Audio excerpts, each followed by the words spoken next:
काय झाडी, काय डोंगर, काय हॉटेल, सगळं कसं ओके मध्ये आहे असं म्हणणारे शहाजी बापू पाटील यावेळेला परत आमदार होतील का? अनिकेत देशमुख हे तुतारी हातात घेऊन निवडणूक लढवतील का? महायुतीकडून ही जागा शिंदे यांच्या शिवसेनेलाच मिळेल का? मोहिते पाटील अनिकेत देशमुख यांच्या पाठीशी ताकद उभी करतील का? या सर्व प्रश्नांवर आज आपण या व्हिडिओमध्ये चर्चा करणार आहोत. नमस्कार मित्रांनो, महारथीमध्ये मी पवन शिंदे तुमचं मनापासून स्वागत करतो. जर तुम्ही आणखी महारथी चॅनलला सबस्क्राईब केलं नसेल तर आत्ताच सबस्क्राईबचं बटन दाबा आणि महारथी चॅनलला सबस्क्राईब करा. आज आपण सांगोला मतदारसंघावर चर्चा करणार आहोत. चर्चा सुरू करण्या अगोदर आपण सांगोला मतदारसंघाबद्दल थोडी माहिती घेऊ. सांगोला मतदारसंघ माढा लोकसभा मतदारसंघातील एक विधानसभा मतदारसंघ आहे. 2019 ची जर आपण आकडेवारी पाहिली तर त्यानुसार 2,90,329 एवढे मतदार सांगोला मतदारसंघात आहेत. आणि ग्रामीण आणि शहरी असं जर दोन भाग केले तर जवळपास 90% भाग हा ग्रामीण भागामध्ये येतो आणि 9 ते 10% भाग हा शहरी भागामध्ये येतो. त्यामध्ये आणखीन जर आपण जाती समूहांचा विचार केला तर तिथे मराठा, धनगर, दलित, मुस्लिम या समाजाचं चांगलं प्राबल्य आपल्याला दिसतं. आता आपण या मतदारसंघाचा थोडा इतिहास पाहू. या मतदारसंघावर 60-70 वर्ष शेतकरी कामगार पक्षाचं प्राबल्य राहिलेलं आहे. 1965 पासून ते 2014 पर्यंत एखादं दोन जर अपवाद सोडले तर गणपतराव देशमुख हे तब्बल 11 वेळेस या मतदारसंघातून निवडून आलेले आहेत आणि त्यांचं एक हाती वर्चस्व सांगोला मतदारसंघावर राहिलेलं आपल्याला दिसतं. गणपतराव देशमुख यांचं 11 वेळेस निवडून येण्यामागची कारण जर आपण पाहिली तर त्यामध्ये त्यांचा सच्चेपणा, सामाजिक कार्य, त्यांची साधी राहणीमान, सर्वसमावेशक राजकारण, सर्वपक्षीय चांगले संबंध, तगडा जनसंपर्क अशा सर्व गोष्टींमुळे ते सांगोल्यामधून तब्बल 11 वेळेस निवडून आलेले आहेत. आणि 1978 आणि 1999 मध्ये ते मंत्री देखील होते. सांगोला हा तसा दुष्काळी पट्ट्यातला भाग.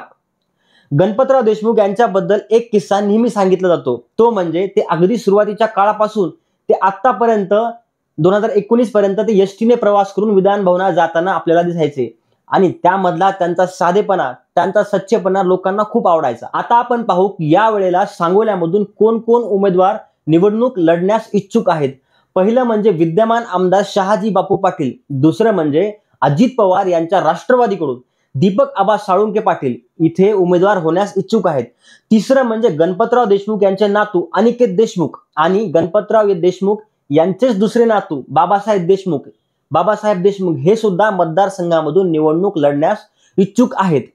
आपण जर महायुती आणि महाविकास आघाडी यानुसार पाहिलं तर महायुतीमध्ये ही जागा लढवण्यासाठी रस्सीखेच सुरू आहे असं दिसतंय. त्यामध्ये एकनाथ शिंदे यांच्या शिवसेनेकडून शहाजी बापू पाटील आणि अजित पवार यांच्याकडून दीपक आबा साळुंके पाटील ही दोन नावं चर्चेमध्ये आहेत.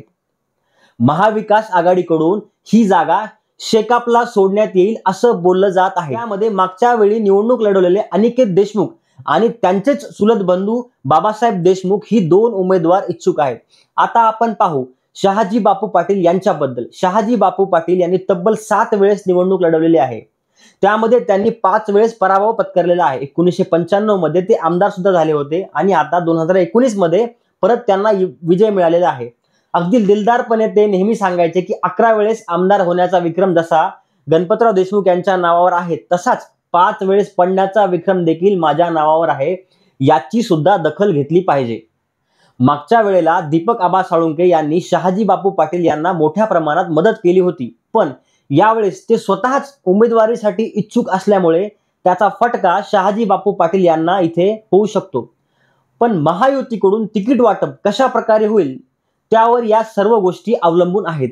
आता आपण शहाजी बापू पाटील यांच्या काही जमेच्या बाजू पाहू. पहिलं म्हणजे त्यांनी मागच्या 5 वर्षात केलेली विकास कामं. कारण महायुतीमधील आमदारांना मोठ्या प्रमाणात मुख्यमंत्री आणि उपमुख्यमंत्री यांच्याकडून निधी देण्यात येत होते. त्या निधी अंतर्गत त्यांनी केलेली मतदारसंघामधील कामं, रस्ते या सर्वांचा त्यांना इथं फायदा होऊ शकतो. दुसरं म्हणजे त्यांचं भाषण कौशल्य. अगदी सुरुवातीपासूनच म्हणजे शहाजी बापू पाटील त्यांच्या वक्तृत्वासाठी लोकप्रिय आहेत. अगदी ते काँग्रेसमध्ये विद्यार्थी असताना विद्यार्थी चळवळीत काम करत होते तेव्हापासून ते त्यांच्या वक्तृत्व करण्यासाठी लोकप्रिय आहेत. तिसरं म्हणजे देशमुख परिवारामध्ये सध्या नसलेलं ऐक्य. त्यांच्या अंतर्गत नेतृत्वाच्या लढाईमध्ये शहाजी बापू पाटील यांचा इथं फायदा होऊ शकतो. चौथं म्हणजे त्यांचा असलेला आतापर्यंतचा राजकारणामधला अनुभव. त्यांना इथं फायदा होऊ शकतो. आणि आणखीन एक महत्वाचं म्हणजे त्यांनी पाणी प्रश्नावर सांगोला येथे केलेलं काम, जसं की नीरा कालवा पाणी प्रश्न, या अशा सर्व गोष्टींमुळे शहाजी बापू पाटील परत एकदा सांगोल्यामधून आमदार होऊ शकतात असं आपल्याला दिसू शकतं. आता आपण पाहू महाविकास आघाडीबद्दल. महाविकास आघाडीकडून ही जागा शेकअपला सोडण्यात येऊ शकते असं बोललं जात आहे. पण मध्ये अशा पण चर्चा होत्या की अनिकेत देशमुख हे शरद पवार यांच्या राष्ट्रवादीमध्ये प्रवेश करून तुतारीकडून निवडणूक लढवू शकतात. पण तिथल्या स्थानिक पत्रकारांचं म्हणणं आहे की ते शेकापकडूनच निवडणूक लढवतील. तर अनिकेत देशमुख यांना जर उमेदवारी मिळाली तर आपण पाहू की त्यांच्या काही जमेच्या बाजू. पहिलं म्हणजे मागच्या वेळेला सुद्धा अनिकेत देशमुख यांचा पराभव केवळ 800 मतांनी झाला होता. त्यामुळे त्यांना मागच्या निवडणुकीचा सुद्धा इथं अनुभव आहे. दुसरं म्हणजे पक्षफुटीमुळे आणि सध्याच्या राजकीय वातावरणामुळे लोकांच्या मनामध्ये जो सत्ताधाऱ्यांच्या विरोधात राग आहे तो राग मतपेटीतून व्यक्त होऊ शकतो आणि त्याचा सुद्धा फायदा अनिकेत देशमुख यांना इथं होऊ शकतो. दुसरं म्हणजे गणपतराव देशमुख यांचे नातू असल्याने त्यांच्या आजपर्यंतच्या कामाचा, त्यांच्या वलयाचा, त्यांच्या लोकसंपर्काचा देखील अनिकेत देशमुख यांना इथं फायदा होताना दिसतो. आणखी एक म्हणजे माढा लोकसभेवेळी महाविकास आघाडीचे उमेदवार धैर्यशील मोहिते पाटील यांना अनिकेत देशमुख यांनी मदत केली होती. त्यामुळे मोहिते पाटलांना जो मानणारा वर्ग आहे तो अनिकेत देशमुख यांच्या मागे उभा राहू शकतो आणि त्याचाही फायदा अनिकेत देशमुख यांना इथं होऊ शकतो. त्यानंतर जरांगे फॅक्टरचा पण त्यांना इथं यावेळी फायदा होऊ शकतो, कारण या मतदारसंघामध्ये मराठा समाजाचंही चांगलं प्राबल्य आहे. पण जरांगे पाटील नेमकी काय भूमिका घेतील हे आत्ताच सांगता येणार नाही. अशा सर्व गोष्टींमुळे अनिकेत देशमुख या मतदारसंघातील आमदार होऊ शकतात असं आपल्याला दिसतं.